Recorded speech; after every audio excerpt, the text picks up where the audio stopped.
Bien-aimés frères et sœurs en Christ, que la grâce et la paix de notre Seigneur Jésus-Christ reposent sur vous en abondance. C'est une joie profonde de vous retrouver sur votre chaîne Prédication d'Impact et Prière, ce lieu de rendez-vous béni où nos cœurs s'unissent au-delà des distances pour chercher la face de Dieu ensemble. Un merci chaleureux à vous, fidèles abonnés qui faites vivre cette belle communauté de prière, et une bienvenue toute particulière à ceux qui nous rejoignent pour la première fois en ce moment sacré. Je sais que vous êtes nombreux à vous connecter en ce moment avec des réalités diverses. Certains dans la joie et l'action de grâce, d'autres portant des fardeaux invisibles, d'autres encore en quête de direction et de paix. Quel que soit l'état de votre cœur en cet instant, sachez que vous êtes au bon endroit, car notre Dieu est le Dieu de toute consolation et de toute espérance. Aujourd'hui, nous allons ensemble vivre un moment particulièrement riche en présence de Dieu. Nous commencerons par nous nourrir de sa parole vivante en lisant intégralement le psaume 19, ce magnifique cantique qui nous révèle la gloire de Dieu dans la création et la perfection de sa loi. Vous allez méditer ces paroles sublimes qui décrivent comment les cieux racontent la gloire de Dieu et comment sa parole est parfaite, redonnant la vie à l'âme. Ensuite, fort de cette méditation, nous élèverons ensemble une prière profonde et inspirée de ce psaume. Une prière qui célébrera Dieu comme le Créateur tout-puissant et qui nous soumettra à l'autorité bienfaisante de sa parole pour cette journée. Alors, prenez une posture de recueillement. Fermez les yeux un instant. Détendez votre corps et votre esprit. Laissez de côté les bruits du monde et les soucis du moment. Nous allons ensemble nous approcher du trône de la grâce avec confiance, certains que Dieu désire nous parler, nous transformer, nous fortifier. Les cieux racontent la gloire de Dieu, et l'étendue manifeste l'œuvre de ses mains. Le jour en instruit un autre jour, la nuit en donne connaissance à une autre nuit. Ce n'est pas un langage, ce ne sont pas des paroles dont le son ne soit point entendu. Leur retentissement parcourt toute la terre, leurs accents vont aux extrémités du monde, où il a dressé une tente pour le soleil. Et le soleil, semblable à un époux qui sort de sa chambre, s'élance dans la carrière avec la joie d'un héros. Il se lève à une extrémité des cieux et achève sa course à l'autre extrémité. Rien ne se dérobe à sa chaleur. La loi de l'Éternel est parfaite, elle restaure l'âme. Le témoignage de l'Éternel est véritable, il rend sage l'ignorant. Les ordonnances de l'Éternel sont droites, elles réjouissent le cœur. Les commandements de l'Éternel sont purs, ils éclairent les yeux. La crainte de l'Éternel est pure, elle subsiste à toujours. Les jugements de l'Éternel sont vrais, ils sont tous justes. Ils sont plus précieux que l'or, que beaucoup d'or fin. Ils sont plus doux que le miel, que celui qui coule des rayons. Ton serviteur aussi en reçoit instruction. Pour qu'il les observe, la récompense est grande. Qui connaît ses égarements? Pardonne-moi ce que j'ignore. Préserve aussi ton serviteur des orgueilleux, qu'il ne domine point sur moi. Alors je serai intègre, innocent de grands péchés. Que les paroles de ma bouche et la méditation de mon cœur soient agréables devant toi, ô Éternel, mon rocher et mon libérateur. Mon Dieu, mon Père céleste, mon rocher et mon libérateur. En ce jour nouveau que ta grâce m'offre, je me présente devant toi avec les paroles sublimes et profondes du psaume 19 qui résonnent dans tout mon être. Comme David qui contemplait avec émerveillement ta gloire dans la création et ta sagesse dans ta loi, je viens à toi aujourd'hui, émerveillé par ta grandeur et reconnaissant pour ta révélation. Certain que tu es le Dieu qui se fait connaître à la fois dans le grand livre de la nature et dans le livre sacré de ta parole. Les cieux racontent la gloire de Dieu, et l'étendue manifeste l'œuvre de ses mains. Cette déclaration solennelle, au Créateur tout-puissant, ouvre mon cœur à l'émerveillement en ce matin. Alors que le jour se lève, je contemple le ciel dans ses nuances infinies, et je vois là un témoignage silencieux mais puissant de ta gloire. Chaque couleur de l'aurore, chaque nuage dans son déploiement gracieux, chaque rayon de soleil perçant l'obscurité. Tout proclame ta majesté, ta beauté, ton pouvoir créateur. L'étendue immense au-dessus de moi, avec son azur profond ou son gris nuageux, manifeste l'œuvre de tes mains.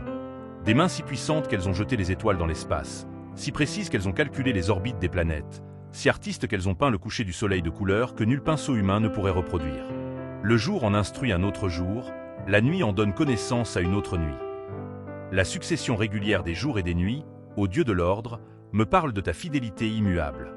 Chaque aube qui se lève est une nouvelle occasion d'apprendre de toi. Chaque crépuscule qui descend est un nouveau moment de méditer tes œuvres. Le jour m'instruit de ta lumière, de ta chaleur, de ton activité. La nuit m'enseigne ton repos, ta tranquillité, ta présence dans l'obscurité. Cette pédagogie divine continue, silencieuse mais persistante, devrait suffire à convaincre tout cœur honnête de ton existence et de ta bonté. Ce n'est pas un langage, ce ne sont pas des paroles dont le son ne soit point entendu. La révélation naturelle, au Dieu qui te révèle, est universelle, transcendant toutes les barrières linguistiques, toutes les différences culturelles, toutes les frontières nationales. Elle ne nécessite pas de traduction, n'exige pas d'interprétation savante. Même celui qui n'a jamais ouvert une Bible peut lever les yeux vers le ciel et y discerner une puissance et une sagesse supérieures. Cette voix silencieuse des cieux parle à chaque être humain, témoignant sans cesse de ta réalité, de ta grandeur, de ta gloire. Leur retentissement parcourt toute la terre, leurs accents vont aux extrémités du monde. Aucun endroit sur cette planète n'est privé de ce témoignage cosmique. Du pôle Nord aux déserts africains, des sommets himalayens aux îles du Pacifique, partout les cieux proclament ta gloire. Aucune culture, aucune nation, aucune tribu n'est exclue de cette révélation générale. Partout où un être humain peut lever les yeux, il peut voir le firmament qui raconte ton histoire, qui chante ta louange, qui manifeste ta puissance. Où il a dressé une tente pour le soleil. Cette image poétique, ô Dieu qui pourvoit, me touche profondément. Le soleil, cette boule de feu gigantesque, n'erre pas sans but dans l'espace. Tu lui as préparé une place, tu as dressé pour lui une tente, tu as établi son domaine. Rien dans ta création n'est laissé au hasard, rien n'est abandonné à lui-même. Tout a sa place, son rôle, sa fonction dans le grand dessein cosmique. Le soleil lui-même, avec sa puissance terrifiante, est sous ton contrôle absolu, logé dans la tente que tu as préparée pour lui. Et le soleil, semblable à un époux qui sort de sa chambre, s'élance dans la carrière avec la joie d'un héros. Quelle description vivante et joyeuse, ô Dieu de la vie! Le soleil n'est pas une force impersonnelle et mécanique, mais comme un époux radieux qui sort de la chambre nuptiale, plein d'anticipation et de joie. Comme un héros qui s'élance dans la carrière avec enthousiasme et détermination. Cette image me rappelle que ta création n'est pas froide et morte, mais vivante et joyeuse, reflétant ton propre caractère de Dieu de joie et de vie. Le soleil se lève chaque matin avec la même joie, accomplissant fidèlement la mission que tu lui as confiée. Il se lève à une extrémité des cieux et achève sa course à l'autre extrémité. Rien ne se dérobe à sa chaleur. La régularité du soleil, ô Dieu fidèle, est un témoignage permanent de ta constance. De l'Orient à l'Occident, il accomplit sa course quotidienne sans défaillance, sans retard, sans avance. Sa chaleur atteint toute la terre. Aucune région n'en est complètement privée. De même, ta providence atteint tous les aspects de ma vie. Rien n'échappe à ton attention, rien ne se dérobe à ton amour, à ta sollicitude, à ta grâce. La loi de l'Éternel est parfaite, elle restaure l'âme. Après avoir contemplé ta révélation dans la nature, le psaume passe à ta révélation écrite, et quelle transition merveilleuse. Si les cieux sont glorieux, ta loi est parfaite. Si la nature restaure le corps, ta parole restaure l'âme. Elle est parfaite, complète, sans défaut, sans besoin d'ajout ni de retrait. Elle restaure l'âme, cette partie la plus profonde de mon être, souvent fatiguée, blessée, découragée. Ta parole a le pouvoir de la rafraîchir, de la renouveler, de la revigorer. Aujourd'hui, alors que je commence cette journée, je viens à ta parole parfaite pour que mon âme soit restaurée, rajeunie, fortifiée. Le témoignage de l'Éternel est véritable, il rend sage l'ignorant. Dans un monde de mensonges, de désinformation, de fausses promesses, ton témoignage est véritable, digne de confiance, fiable, certain. Il ne trompe pas, ne déçoit pas, ne trahit pas. Et il a le pouvoir de transformer l'ignorant en sage. Je reconnais mon ignorance devant toi, ô Dieu de sagesse. Je ne connais pas l'avenir, je ne discerne pas toujours le bien du mal, je ne comprends pas tes voies. Mais ton témoignage peut me rendre sage, non pas selon la sagesse du monde, mais selon la sagesse d'en haut, pure, pacifique, pleine de miséricorde. Les ordonnances de l'Éternel sont droites, elles réjouissent le cœur. Tes commandements, ô Dieu saint, ne sont pas arbitraires ou capricieux. Ils sont droits, justes, équitables, conduisant dans la bonne direction. Et loin d'être oppressants, ils réjouissent le cœur. Quel paradoxe merveilleux! Ce que le monde voit comme des restrictions sont en réalité des sources de joie. En marchant dans tes voies droites, mon cœur trouve une joie profonde, durable, que les plaisirs du monde ne peuvent donner. Les commandements de l'Éternel sont purs, ils éclairent les yeux. Dans un monde souillé par le péché, tes commandements sont purs, sans mélange, sans compromis, sans impureté.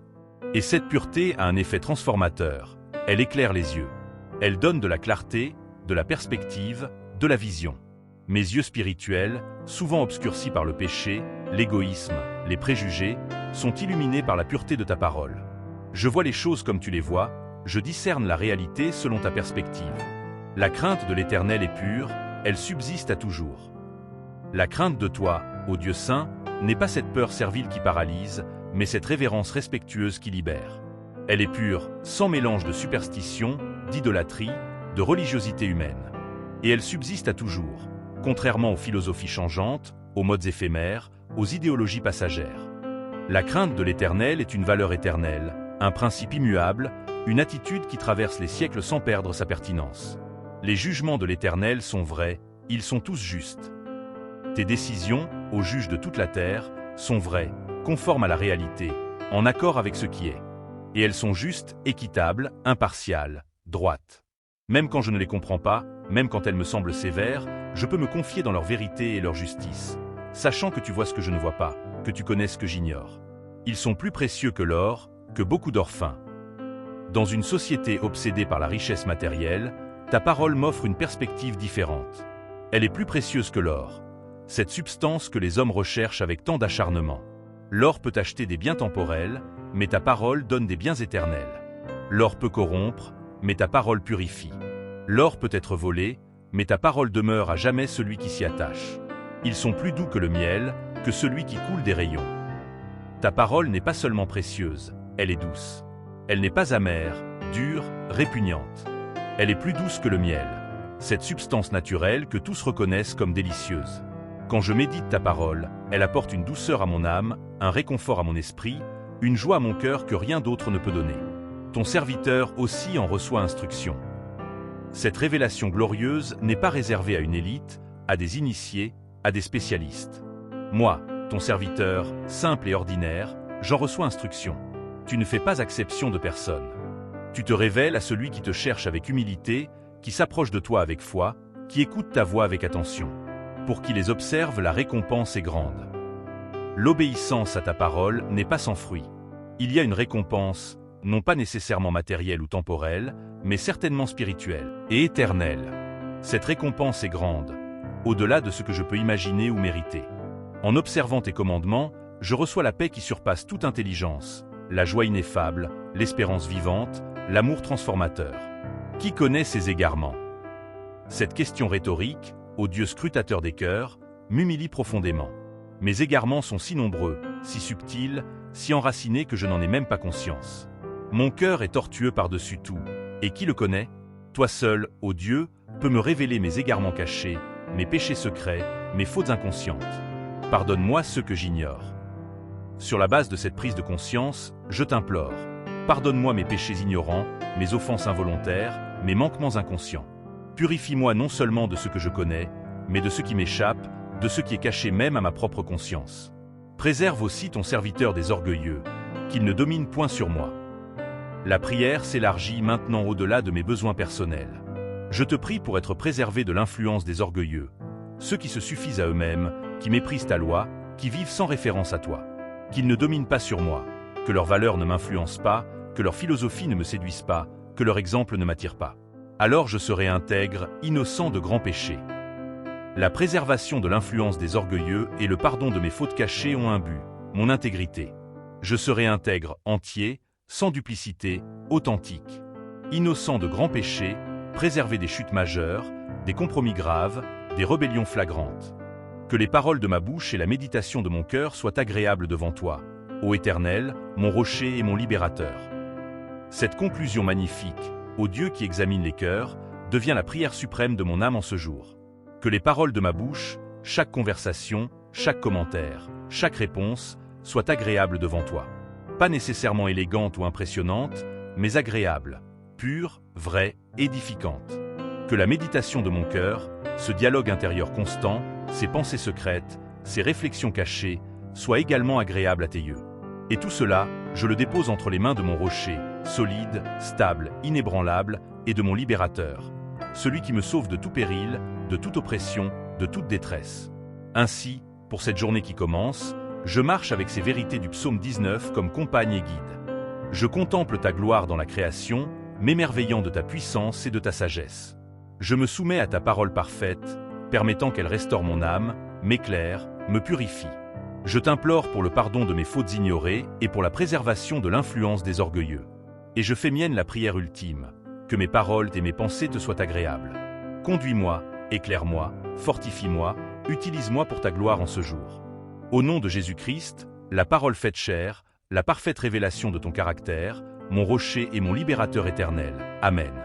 Bien-aimés, c'est la fin de cette prière. Au revoir et à la prochaine.